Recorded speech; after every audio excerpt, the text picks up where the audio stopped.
ایک تو عمران خان صاحب جو آرٹیکل لکھتے ہیں نا جیل سے، اس کے بعد کافی دنوں تک ایک پرابلم کریٹ ہو جاتی ہے. پرابلم کریٹ ایسے ہو جاتی ہے کہ پاکستان میں عمران خان کے علاوہ کوئی دوسرا ایسا سیاسی سٹف موجود نہیں ہے کسی لیڈر کی صورت میں، کسی بڑے آدمی کی صورت میں، کسی پارٹی کے مین رہنما کی صورت میں، جو اتنے بڑے بڑے عالمی سطح کے اخبارات کے اندر یا جریدوں کے اندر کوئی آرٹیکل لکھ سکے. کوئی بھی نہیں لکھ پاتا. یعنی نواز شریف صاحب آرٹیکل لکھنا تو دور کی بات ہے، وہ آرٹیکل پڑھتے بھی نہیں ہیں. بلاول یا زرداری صاحب ہیں، ان کا بھی پڑھنے لکھنے سے کوئی تعلق نہیں ہے. باقی جو لوگ ہیں ان کا بھی کوئی ایسا پڑھنے لکھنے سے تعلق نہیں ہے. تو بڑا پرابلم یہ ہے کہ عمران خان صاحب کیونکہ لکھنے پڑھنے والے آدمی ہیں، وہ آرٹیکلز لکھتے ہیں اور پوری دنیا کے اندر پڑھے جاتے ہیں. تو یہاں پہ ایک عجیب سی سچویشن پیدا ہو جاتی ہے، ایک احساس کمتری پیدا ہو جاتا ہے. اور اس احساس کمتری کے بعد بجائے اس کے کہ اپنی کمی کو پورا کیا جائے یا اپنی لیڈرشپ کو یہ کہا جائے کہ جی وہ پڑھے لکھے، کوئی تھوڑا سا پڑھنے لکھنے کا کام کرے، کوئی تھوڑی سی محنت کریں، وہ کرتے یہ ہے کہ عمران خان کے اوپر اٹیک کر دیتے ہیں کہ عمران خان نے آرٹیکل کیسے لکھا. یعنی بار بار یہ سوالات اٹھائے جاتے ہیں کہ جناب جیل میں تو اس کے پاس کاغذ پین نہیں ہے، جناب جیل میں تو عمران خان کے پاس ٹویٹر نہیں ہے، ان کے پاس انٹرنیٹ نہیں ہے. تو پھر عمران خان صاحب ایسے ایک پرفیکٹ آرٹیکل کیسے لکھ دیتے ہیں اور وہ آرٹیکل کیسے بیرون ملک جا کر چھپ جاتا ہے اور دنیا کے اتنے بڑے بڑے ادارے اسے کیسے چھاپ دیتے ہیں؟ یہ سوالات لوگ اٹھاتے ہیں. تو معاملہ یہ ہے کہ اگر آرٹیکل باہر کیسے آتا ہے، آرٹیکل لکھا کیسے جاتا ہے، آرٹیکل چھپ کیسے جاتا ہے، اگر یہ آپ لوگوں کو پتہ ہوتا تو آپ لوگ عمران خان کی جگہ پہ نہیں ہوتے. بھئی عمران خان آپ لوگوں سے الگ اس لیے ہے کہ وہ آپ سے 4 قدم آگے چلتا ہے.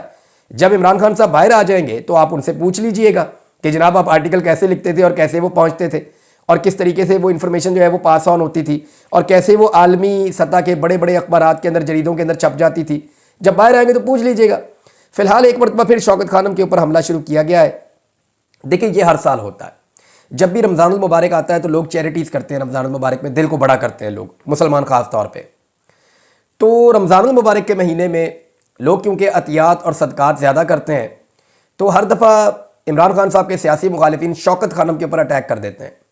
اور اس مرتبہ ایک اٹیک یہ کیا گیا ہے کہ شوکت خانم کو جو پیسہ دیا جاتا ہے، اب وہ یہ کہہ رہے ہیں جناب کہ وہ والا پیسہ نکال کے کوئی 22 ارب روپیہ وہ پاکستان تحریک انصاف بیرون ممالک کے اندر جو ہے وہ کوئی لابنگ شاپنگ کروا رہی ہے. اب اس کے طرح کا ایک پروپیگنڈا کیا گیا. معاملہ یہ ہے کہ 22 ارب روپے کی کون سی لابنگ ہوتی ہے اور کون سی ایسی فرم ہے؟ اور یہ جو لابنگ فرمز ہوتی ہیں یہ باقاعدہ رجسٹرڈ ہوتی ہیں اور یہ جو پیسہ لیتی ہیں اس کا باقاعدہ ریکارڈ ہوتا ہے. تو کوئی چیز لائیے نا، سامنے لا کے رکھیے. آپ پاکستان تحریک انصاف کے جو اوورسیز ہیں ان کی توہین کی جا رہی ہے یہ کہہ کر اوورسیز پاکستانیوں نے 1 روپیہ خرچ کیے بغیر اپنے ذاتی تعلقات کو استعمال کر کے، جو کئی دہائیوں سے وہ ان ملکوں میں رہ رہے ہیں اور انہوں نے تعلقات بنائے ہیں، اپنے ذاتی تعلقات اور اپنے ذاتی وسائل استعمال کر کے عمران خان صاحب کے لیے بیرون ملک میں لابنگ کی ہے. اور لابنگ کرنے کے لیے آپ کے پاس مواد ہونا چاہیے. وہ مواد ان کے پاس بہت زبردست ہے. وہ جب بتاتے ہیں فسطائیت ہے تو وہ نظر آتی ہے، جب بتاتے ہیں ظلم جبر ہے تو وہ نظر آتا ہے، جب بتاتے ہیں کہ ناانصافی ہو رہی ہے تو وہ ناانصافی نظر آتی ہے. لہذا اوورسیز پاکستانیوں کے لیے یہ ٹارگٹ اتنا مشکل تھا نہیں. بہرحال انہوں نے یہ کیا ہے. اب شوکت خانم کے اوپر دوبارہ سے اٹیک کیا گیا کہ جناب شوکت خانم کا پیسہ استعمال ہوتا ہے. شوکت خانم کا اپنا آڈٹ ہے، اس کی رپورٹ موجود ہے، جا کے آپ پڑھ لیں. تو میری تمام لوگوں سے یہ گزارش ہے کہ شوکت خانم میں کیونکہ غریبوں کا علاج ہوتا ہے، بہت سارے لوگوں کو پیسہ دے کر علاج کرواتے ہیں جن کے پاس پیسہ ہے، اور جو لوگ نہیں دے سکتے ان کا علاج مفت بھی کیا جاتا ہے. خاص طور پہ بچوں کو اور نوجوانوں کو پریورٹی دی جاتی ہے کیونکہ ان کی بہت زندگی پیچھے پڑی ہوئی ہوتی ہے. اور پھر شوکت خانم کے ایک کے بعد ایک اور عمران خان صاحب نے پشاور میں، پھر کراچی میں بھی یہ پروجیکٹ چلا رہے ہیں، اس کو آگے بڑھا رہے ہیں. لہذا میری پورے پاکستان سے اور پوری دنیا میں جو بھی لوگ رہتے ہیں ان سب سے گزارش ہے کہ شوکت خانم کو وہ چندہ دے اور کسی پروپیگنڈے کا حصہ نہ بنے. ناظرین، مینا خان آفریدی صاحب عمران خان صاحب کے ایک دیرینہ ساتھی ہیں. انہوں نے ایک سٹیٹمنٹ جاری کیا ہے اور یہ سٹیٹمنٹ بہت امپورٹنٹ ہے. میں سٹیٹمنٹ ایز اٹ از آپ کو پڑھ کے سناتا ہوں. مینا خان آفریدی صاحب یہ کہتے ہیں اپنی اسمبلی میں کھڑے ہو کر کہ ہمارے پاس آخری آپشن یہ ہے کہ اب ہم خیبر پختونخوا اسمبلی کو اٹھا کر اڈیالہ جیل کے باہر لے جائیں اور وہاں پر اجلاس کریں، اور تب تک اجلاس کریں جب تک ہماری عمران خان صاحب سے ملاقات نہیں کروا دی جاتی. یہ اسمبلی عمران خان صاحب کی امانت ہے. یہاں پہ جو 95% لوگ جیت کر آئے ہوئے ہیں وہ عمران خان صاحب کی وجہ سے جیت کر آئے ہوئے ہیں، اور اب ہمیں یہ کرنا ہوگا. یعنی عمران خان صاحب سے ملاقات تو ایک خواب ہی بنا دی ہے پاکستان تحریک انصاف کے لوگوں کے لیے. حتیٰ کہ جو وزراء ہیں ان کو بھی اجازت نہیں دی جاتی کہ وہ جائیں اور جا کر عمران خان صاحب سے ملاقات کر لیں.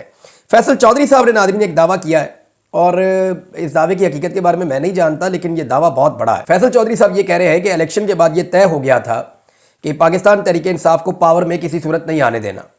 اگر پی ٹی آئی اور پیپلز پارٹی اتحاد بنا لیتے تو ملک میں ڈکلیئرڈ مارشل لاء لگ جانا تھا. یعنی ابھی تو انڈکلیئرڈ ہے نا، وہ کہتے ہیں یہ ڈکلیئرڈ مارشل لاء ملک میں لگ جانا تھا اگر پیپلز پارٹی اور پی ٹی آئی مل کر اتحاد بنا کر حکومت بنانے کی کوشش کرتے تو. اور پھر فیصل چودھری نے یہ کلیم کیا کہ یہی لنڈن پلان تھا کہ ان کو پاور میں نہیں آنے دینا. فیصل چودھری صاحب نے یہ دعویٰ کیا. ایک اور بات فیصل چودھری صاحب نے کہا جی جو موجودہ دور میں ظلم ہو رہا ہے نا وہ مارشل لاء میں بھی نہیں ہوا. ایک تو انہوں نے کہا ڈکلیئرڈ مارشل لاء لگ جاتا اگر پی ٹی آئی اقتدار میں آتی تو. دوسرا انہوں نے کہا کہ جو ابھی ہو رہا ہے یہ تو کبھی جو ڈکلیئرڈ مارشل لاء ہے اس دور میں بھی کبھی نہیں ہوا. عدالتیں انصاف دینے میں مکمل طور پہ ناکام ہو گئی ہیں. حسان نیازی صاحب نے ناظرین ایک پیغام بھجوایا ہے چیف جسٹس آف پاکستان یحییٰ آفریدی صاحب کو. انہوں نے کہا کہ محترم چیف جسٹس آپ نے حال ہی میں مختلف جیلوں کا دورہ کیا ہے. برائے مہربانی وقت نکال کر کوٹ لکھپت جیل میں قید سیاسی قیدیوں کی عیادت بھی کریں. کاش آپ ملٹری جیل بھی جاتے جہاں ہم نے 18 ماہ مسلسل جسمانی ریمانڈ میں گزارے. ویسے ملٹری جیل میں چیف جسٹس آف پاکستان جا تو سکتے ہیں. جس کو بھی جیل کا سٹیٹس دیں گے چیف جسٹس آف پاکستان کی ٹیریٹری کے اندر ہی وہ آئے گا نا. جو پاکستان کے چیف جسٹس ہیں وہ پاکستان کے ہر کونے کے چیف جسٹس ہیں اور پاکستان کے ہر ادارے کے معاملے کے اندر وہ مداخلت کر سکتے ہیں. تو چیف جسٹس آف پاکستان ویسے جا سکتے تھے اور جا کر ان قیدیوں کو دیکھ سکتے تھے. یہاں پہ تو لوگوں کو لاپتہ کر دیا جاتا ہے اور پتہ ہی نہیں چلتا. اور چیف جسٹس آف پاکستان کتنے با اختیار ہیں اس بات کا اندازہ بھی آج کل ہمیں ہو رہا ہے.